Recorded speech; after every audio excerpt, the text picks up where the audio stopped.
আসসালামু আলাইকুম দর্শক, খুবই আনন্দ সংবাদ এটি যে এদেশে মুক্তিযুদ্ধের নাম নেওয়া যাবে না। মুক্তিযুদ্ধের নাম নেওয়া হলেই আক্রমণ, বাধা, এবং এ কথা এখন প্রকাশ্যে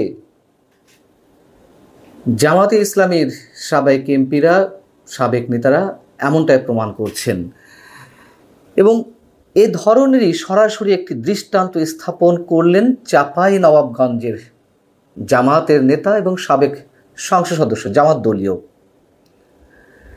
শনিবার বিকেলে চাঁপাইনবাবগঞ্জ জেলা পুলিশের আয়োজনে একটি সুধী সমাবেশ আয়োজন ছিল এবং সেখানে বেশ কয়েকজন বক্তার পরে বক্তব্য দিচ্ছিলেন চাঁপাইনবাবগঞ্জ জেলা মুক্তিযোদ্ধা সংসদের সহকারী গভর্নর মোহাম্মদ তরিকুল আলম, বীর মুক্তিযোদ্ধা। তিনি তার বক্তব্যের মোটামুটি শুরুর দিকেই বলছিলেন যে 1971 সালের মহান মুক্তিযুদ্ধকে ছোট করে 2024-এর 5 আগস্টের সফলতা কামনা করা আমাদের ভুল হবে। ঠিক এই ধরনের সেন্টেন্স যখন তিনি উচ্চারণ করলেন, এই কথা বলার সঙ্গে সঙ্গে তার দিকে তেড়ে আসেন জামায়াতের সাবেক সংসদ সদস্য লতিফুর রহমান। সামনের সারিতে তিনি বসেছিলেন। যখনই মুক্তিযোদ্ধা তরিকুল আলম এ ধরনের মন্তব্য করলেন, তিনি উত্তেজিত হয়ে চেয়ার থেকে, তার নিজের আসন থেকে উঠে মুক্তিযোদ্ধা তরিকুল আলমের দিকে তেড়ে যান। তাকে বক্তব্য থামাতে বলেন হাত উঁচু করে। চিৎকার চেঁচামেচির এক সময় একটা পর্যায়ে আর একজন মুক্তিযোদ্ধা তরিকুল আলমের হাত থেকে মাইক্রোফোন কেড়ে নেন।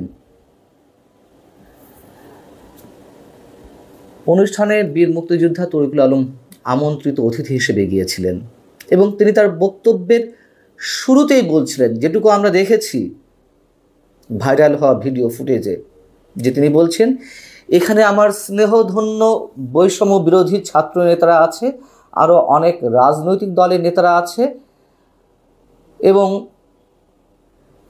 তার পরপরই তিনি সেই কথাটা বলেন যে 1971-এর মুক্তিযুদ্ধকে ছোট করে 5 আগস্টের সফলতা কামনা করা আমাদের জন্য ভুল হবে। কি পরিষ্কার বক্তব্য!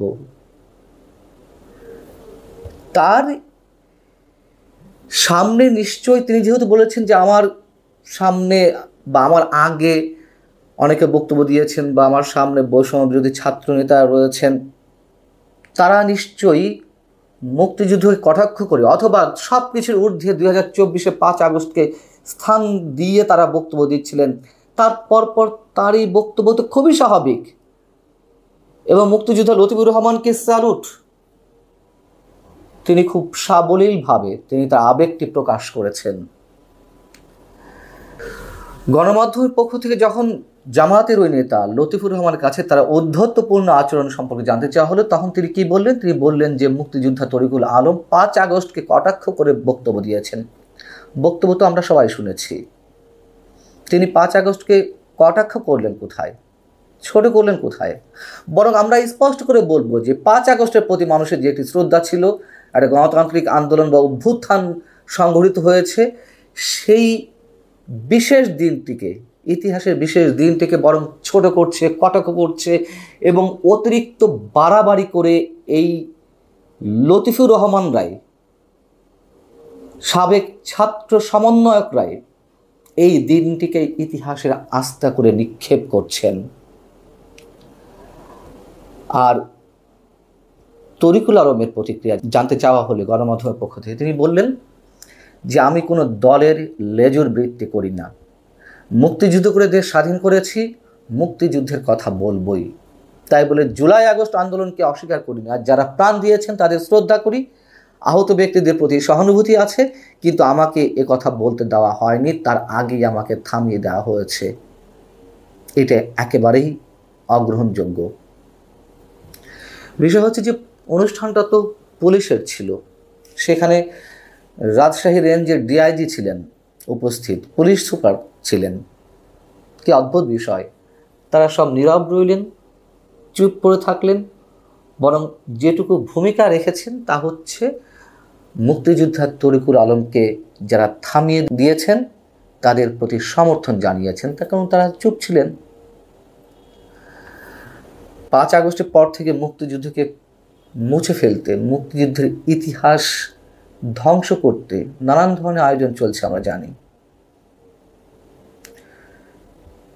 কিন্তু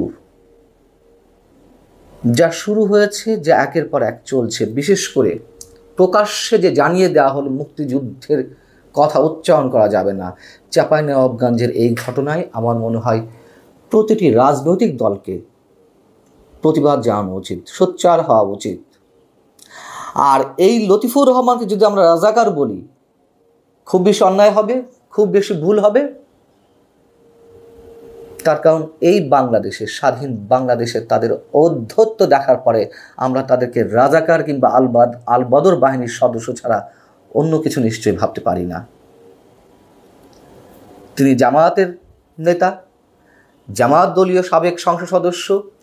যদি জামায়াতের পক্ষ থেকে এই ঔদ্ধত্যপূর্ণ আচরণের জন্য ক্ষমা প্রার্থনা না করা হয়, আমরা ধরে নেব এটি জামায়াতের মেসেজ, জামায়াতেরই মেসেজ কনভে করার চেষ্টা করেছেন জামায়াত নেতা লতিফুর রহমান।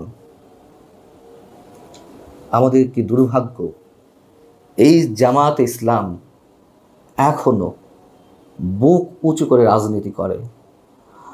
আমাদের কি ভয়ঙ্কর দুর্ভাগ্য যে এই জামাতে ইসলাম এখন সরকার পরিচালনা করে, পেছন দিক থেকে প্রশাসনের সব কিছু নিয়ন্ত্রণ করে। আমাদের জন্য লজ্জার, এই জামাতে ইসলাম তারা পূর্ণাঙ্গভাবে ক্ষমতায় যাওয়ার দুঃস্বপ্ন দেখে। এই দুর্ভাগ্য, এই দুঃস্বপ্ন আমাদের পাওনা।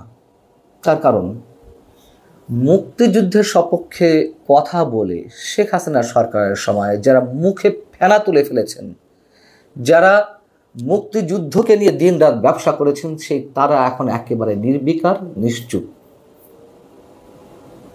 জামাত ইসলামের মতন দলগুলো কিংবা তাদের নেতারা এই ধরনের দুঃসাহসের দৃষ্টান্ত স্থাপন তো করবেনই, এটা অস্বাভাবিক কিছু নয়।